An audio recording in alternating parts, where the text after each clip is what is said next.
नमस्ते भारत, मैं हूँ भूमिका मेहता, अपने देश की बेटी और अपने भाई की बहन सुशांत सिंह राजपूत की बहन। आज मैं मेरे सुशांत की उस ज़मीन पर हूँ जहाँ पर उसका अंत लिखा गया। आज मैं उस जगह से बात कर रही हूँ जहाँ पर एक सपनों को लेकर आया हुआ एक नौजवान लड़का, उसे बेरहमी से मारा गया, और एक लड़की जिसने आवाज़ उठाई गलत राह पे चलते चलते जिन इंसानों को उसने सही रास्ते पर लाने की कोशिश करी, उसके साथ हुआ अत्याचार, बलात्कार हुआ, उसके साथ कैनिबलिज्म, ड्रग्स, बहुत कुछ ऐसी चीज़ें जो हम बहुत शॉक्ड हो गए थे। आपने मेरी पिछली वीडियोस अगर देखी होगी तो आप सब जानते हैं मैं किसके बारे में बात कर रही हूँ। हाँ, मैं वापस से बात कर रही हूँ दिशा सल्यान की। आप सबको एक क्वेश्चन दिलो दिमाग में छाया हुआ होगा, 6 तारीख को क्या हुआ, 6 दिसंबर को क्या हुआ, क्या सुनवाई हुई, क्या सुनवाई में कोई रिजल्ट निकला?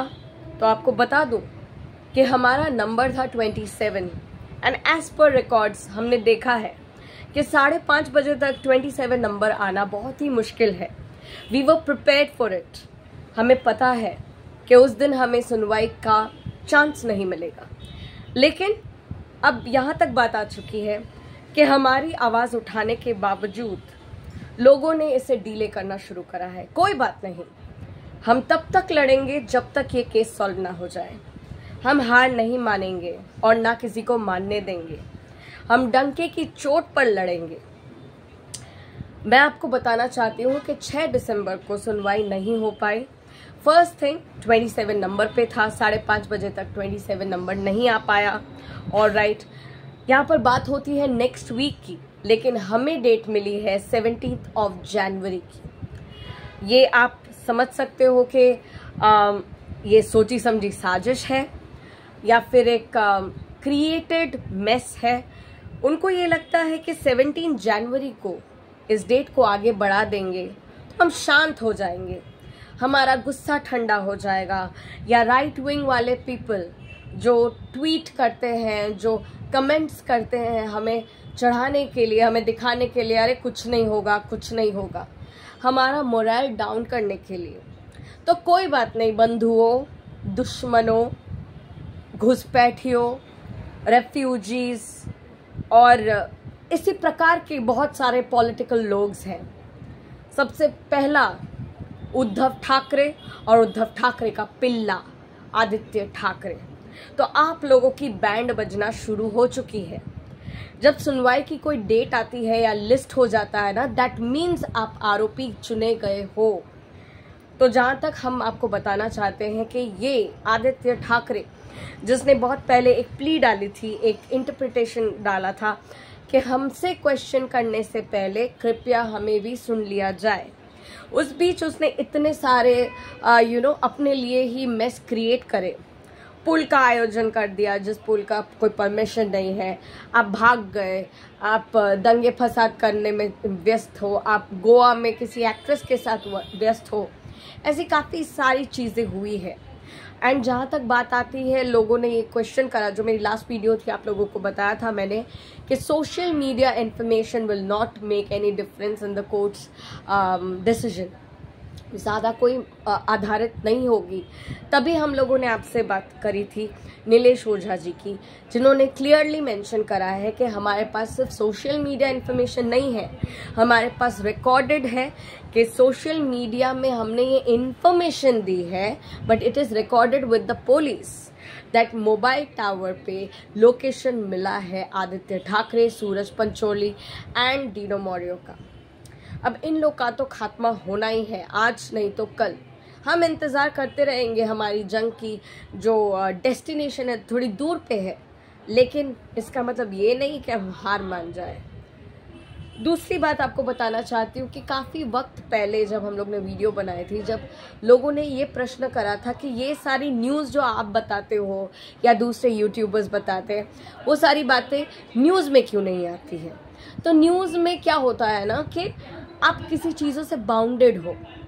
आपको अर्नब गोस्वामी जी तो याद ही हैं, अब वो कहाँ है, वो कब क्यों नहीं बात करते इन सब चीज़ों के ऊपर, बट अब वो चीज़ों के बाद बात करेंगे।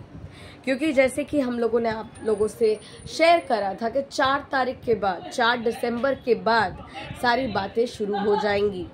तो 4 दिसंबर के बाद जैसे कि हम लोगों ने आपसे कहा था, बातें शुरू हो चुकी है। रिपब्लिक टीवी पे भी आ गया है, न्यूज़ चैनल्स में आ रहा है। दिशा सल्यान का केस अब बहुत ही बड़े दिग्गज ऑफिसर के हाथ में लगा है एंड ये दिग्गज ऑफिसर हमें कह रहे हैं कि हमें हमारा जस्टिस ज़रूर से दिलवाएंगे। साथ ही साथ बात करना चाहती हूँ दिशा सल्यान के परिवार की, जहाँ पर हमने एक आड़ लगाई थी कि आप ऐसे पिता और माता हो जो अपनी बेटी के साथ इतना घिनौना काम हुआ, बलात्कार, रेप, कैनिबलिज्म हो या कुछ भी हो, आपकी बेटी की मौत हो गई, पोस्टमार्टम नहीं करा गया, 3 दिन के बाद हुआ। अब नंग शरीर से तो कोई सुसाइड नहीं करता।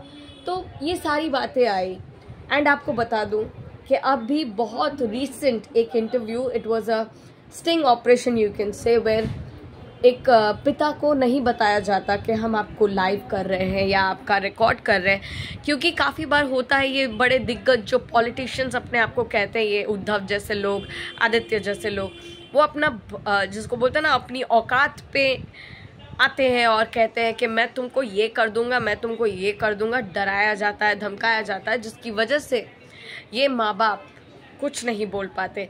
लेकिन इस बार बहुत ही करुण व्यवस्था, मतलब करुण ही सिचुएशन में उन्होंने ये स्वीकार करा कि जब उन्होंने पुलिस के साथ बात करी, उन्होंने जब तहकीकात करने की कोशिश की, तो उनको सुसाइड नहीं बताया गया था।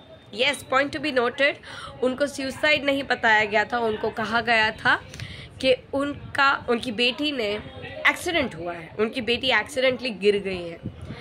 मैं आपको एक ही बात बार बार आप लोगों को याद दिलाती रहती हूँ कि अगर कोई एक्सीडेंटली गिरता है, ऐसे गिरता है, थोड़ा सा दूरी पे गिरता है, ओलंपिक्स की तरह एकदम यहाँ से गिर के मेन गेट के पास नहीं। और कोई सुसाइड अगर करता है या एक्सीडेंट भी गिर जाता है, वो नंगे शरीर में तो नहीं करेगा ना। इतना तो बुद्धि होना चाहिए सब में। झूठ तो बहुत सारे हैं और हमारे पास अब सबूत भी बहुत सारे हैं। इंतज़ार है बस 17 जैन का।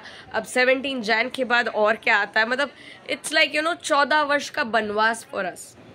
बट कोई बात नहीं, जैसे राम जी ने, सीता जी ने, लक्ष्मण जी ने इतना धैर्य धरा और 14 वर्षों के बाद अपने घर गए और उस वजह से दिवाली मनी, तो हम भी अपनी दिवाली के लिए वेट करेंगे। हम भी हमारे सुशांत और दिशा के जस्टिस के लिए वेट करेंगे। आपको बस इतना ही बताना था कि 6 दिसंबर की डेट पोस्टपोन्ड होकर 17 जैन 2024 पे हो गई है। Now we just need to wait and watch what else is happening, but उम्मीद नहीं खोनी है। एंड जैसे कि हम लोगों ने बात करी थी, न्यूज़ चैनल्स पे अब इन सारी चीज़ों का खुलासा होना है, बहुत सारे सबूतों का बात होना है। एंड बहुत जल्दी नीलेश ओझा जी का जो इंटरव्यू हुआ है वो 4 तारीख के बाद होना था, निकलना था। आई हैव टू सी वो रिलीज़ हो चुका है या नहीं। रिलीज़ होते ही आपको मैं अपडेट बताऊंगी। बस यही उम्मीद है, हम अपनी उम्मीद को नहीं तोड़ेंगे और वेट करेंगे जस्टिस का। आपके साथ बनी रहूँगी, आप मेरे साथ बने रहे, ऐसे ही सपोर्ट करते रहिए। एंड माफ़ी चाहती हूँ इतने दिनों के बाद ये वीडियो करने के लिए, क्योंकि मैं बाहर आई हुई हूँ, मैं महाराष्ट्र में हूँ। एंड अगर आप मेरी वीडियो देख रहे हो, शायद तक थोड़ी देर हो जाएगी और तब तक मैं निकल जाऊँगी। मेरी इच्छा है मैं बांद्रा जाऊँ, सुशांत के घर के पास, उसकी दीवारों को ही टच करूँ। अगर जाने का मौका मिले, अगर कोई अलाउ करे तो मैं जाऊँगी अंदर, बिल्कुल। नहीं तो मैं उनकी दीवारों को ही टच करके उसे फील करूँगी, मेरे भाई की आत्मा को मैं फील करूँगी।